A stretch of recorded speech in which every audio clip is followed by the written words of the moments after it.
दरोगोई के पहाड़ खड़े कर दे। जितने पर्चे कर सकते हो कर लो, जितनी धमकियां दे सकते हो दे लो, जितना आप कर सकते हैं करें।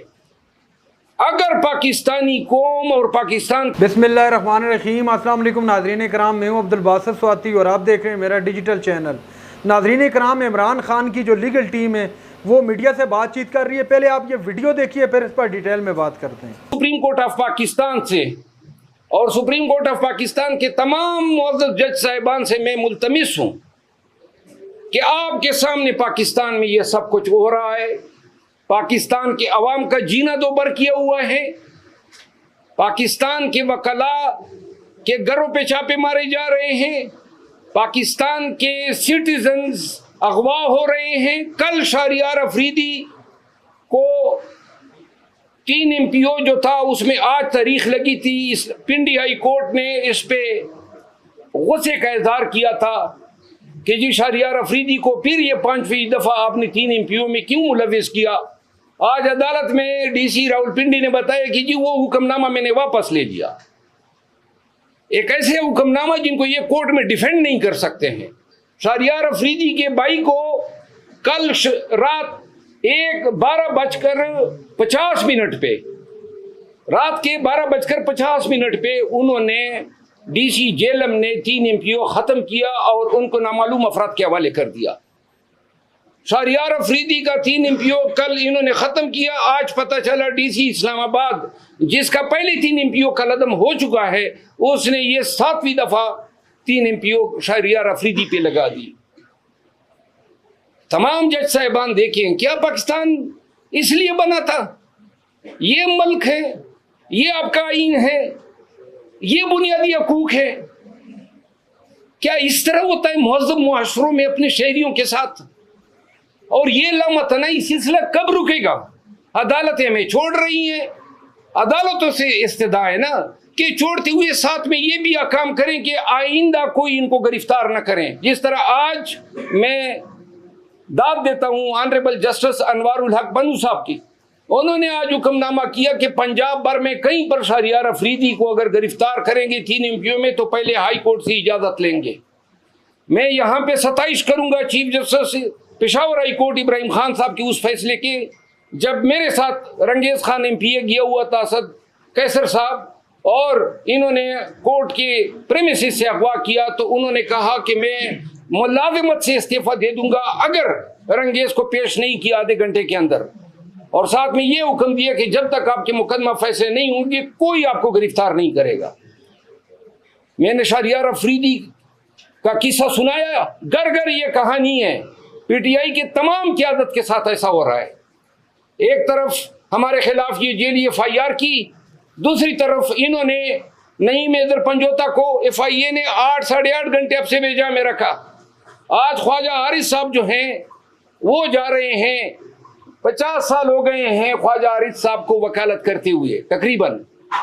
आज वो जा रहे हैं कि जनाब एक ऐसी इंक्वायरी में कि जिसमें इल्ज़ाम ये था कि मुअज़्ज़ज़ जज साहब जो हैं उन्होंने अपने टाइमलाइन पे 2014 से इमरान खान के खिलाफ पोस्ट लगाई हुई हैं, वीडियोस हैं, मिमिक्री है। अब इसका इलाज तो यही था कि इसकी तहकीक होती। अगर ये झूठ थे, PTI ने इसको मिलाइन किया, गलत अपनी तरफ से पोस्टें बना दी, तो इसकी तफ्तीश करते, फेसबुक से पूछते। 90 दिन का टाइम होता है कि जनाब ये इसने लगाई दी या नहीं, क्योंकि इसने डिलीट करके अपना प्रोफाइल लॉक कर दिया है। 100% इसके टाइमलाइन पे इसके पोस्टें। Chief justice Islamabad high court ने अपने हुक्मनामे में इस इंक्वायरी का ऑर्डर किया है और इस हुक्मनामे की आड़ लेके FIA चेयरमैन PTI के वकला को हरासा कर रही है। आज chief justice Islamabad high court को मैंने बताया कि आपके हुक्म की आड़ लिया जा रहा है। इस पूरे अमल की मैं शदीद मजम्मत करता हूं। यानी कि एक शख्स गुनाह भी करे, गलत काम करे और आप सिर्फ ये हक नहीं रखते हैं कि जनाब आपने अपने टाइमलाइन पे उस शख्स की तस्वीर, मिमिक्री और वीडियो लगाई है जिसके मुकदमे में आप बतौर मुंसिफ बैठे हुए हैं। ये कहाँ का कानून है कि इल्जाम दहिंदा को आप कहते हैं कि जी आपने इल्जाम क्यों लगाया? इल्जाम लगाया था, इल्जाम दुरुस्त था, एक दफा फिर लगा रहे हैं, एक दफा फिर कैमरे के सामने पूरे मुल्क को बता रहे हैं कि वो इन्होंने लगाई थी, इसी का टाइमलाइन था, और साबित कर दें कि हमारा ये इल्जाम गलत है, हम हर सजा भुगतने को तैयार हैं। लेकिन आप तहकीक की भी इजाजत नहीं दे रहे हैं, सच तक पहुंचने की परमिशन नहीं है। FIR फेसबुक से पूछ नहीं रहे हैं, उनसे क्यों नहीं पूछते हैं कि आप बताएं ना, आपने अपना अकाउंट से ये आपने डिलीट किए, आपने अकाउंट लॉक कर दिया, आपने अभी तक उनका बयान ही नहीं लिया है, और जो कह रहे हैं कि हजरत ये कर रहे हैं, आप उनके पीछे पड़ गए। इस फिस्तायत की इजाजत नहीं दी जा सकती है। आखिर में चेयरमैन PTI के जो केसेस हैं, इस हवाले से इंशाल्लाह 1-2 दिन के अंदर हम मुकम्मल एक स्ट्रेटजी बना रहे हैं। जो ही हमारी मुलाकात होती, आज मैंने ये जो जेली केस था जो बनाया है, ये गयास गुल ने लोगों की ईमा पे, उसमें मैंने प्री अरेस्ट बेल करा लिए इस्लामाबाद हाई कोर्ट से। हम चाहते हैं कि ये मुकदमा हम पे साबित करें, लेकिन अगर साबित नहीं कर सके तो जिसने FIR दी है और जिसकी मर्जी से हुई है, वो फिर मिलिशियस प्रोसिक्यूशन के केसेस के लिए भी तैयार हो जाएं। मैं आप सबका बहुत मशकूर हूं कि आप इस गर्मी में मेरे दफ्तर तशरीफ लाएं। Thank you so much. अगर कोई सवाल हो तो मैं हाजिर हूँ। बाबा साहब, आज डबल बेंच में भी कार्रवाई थी बशर खान केस के हवाले से, उस हवाले से जरा थोड़ा बताइएगा कि क्यों इतना डिले कर दिया गया? देखिए, PTI के साथ और चेयरमैन PTI के साथ इंसाफ नहीं हो रहा है, और इंसाफ पूरे मुल्क में नहीं हो रहा है। इंसाफ के तमाम इदारे जो हैं, जब इंसाफ की ज़रूरत पाकिस्तानियों को पड़ी तो जनाब अली एक दूसरे की तरफ देख रहे हैं, तमाशा कर रहे हैं। कोई इसके आगे बंद बांधने वाला नहीं है।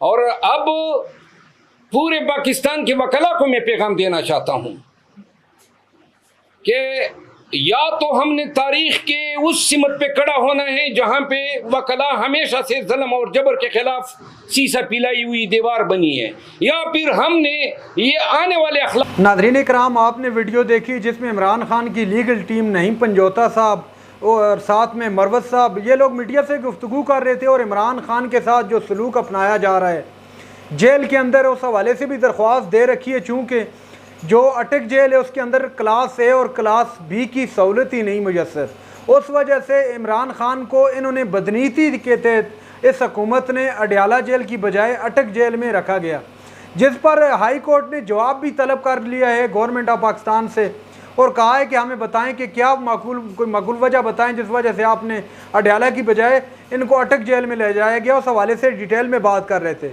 उसके अलावा नाज़रीन इकराम, चूँकि पाकिस्तान तहरीक इंसाफ की जो सीनियर लीडरशिप है, बम है इमरान खान, ये इमरान खान तो गिरफ़्तार है, उनके अलावा जो काफ़ी सारे ऐसे रहनुमा हैं जो इस वक्त रूपोश हैं, सिर्फ इस वजह से कि हुकूमत जो है उनको भी गिरफ़्तार ना कर ले।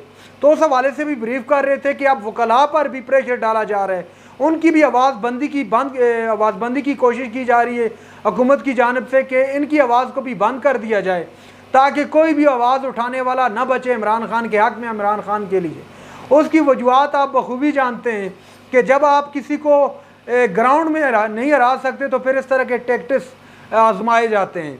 तो बहरहाल ये कोशिश है, वो अपनी कोशिश करके देख लें। वो बड़ा मशहूर शेर है, आपने सुना होगा कि तू तीर आजमा में जिगर आजमाता हूँ, कुछ इस तरह के अल्फाज हैं, अब मुझे खैर पूरा याद नहीं है। तो ये उस तरह का कुछ मामला है। अब वो हुकूमत कोशिश कर रही है कि इमरान खान को किसी तरह दबोचा जाए, और इमरान खान की लीगल टीम भी पीछे हटने का नाम नहीं ले रही, और हर जगह पर जो है कोशिश कर रही है कि इमरान खान को जो है रिहाई दिलवाई जा सके और इमरान खान को बाजियाब करवाया जा सके। दूसरी जानब जो मिलने के लिए दरख्वास्त दी थी कि इमरान खान से इमरान खान की फैमिली के लोग, बम बुशरा बीबी और इमरान खान की पार्टी के लोग मिलना चाहते हैं, उस दरख्वास्त का भी मामला है। बहरहाल नाज़रीन इकराम, ये सारी सिचुएशन अभी तक की, जैसे ही कोई नई अपडेट आएगी आप तक लाजमी पहुँचाएंगी। चैनल पर जो नए चैनल को सब्सक्राइब कर लें। अगली वीडियो तक के लिए अल्लाह हाफ़िज़।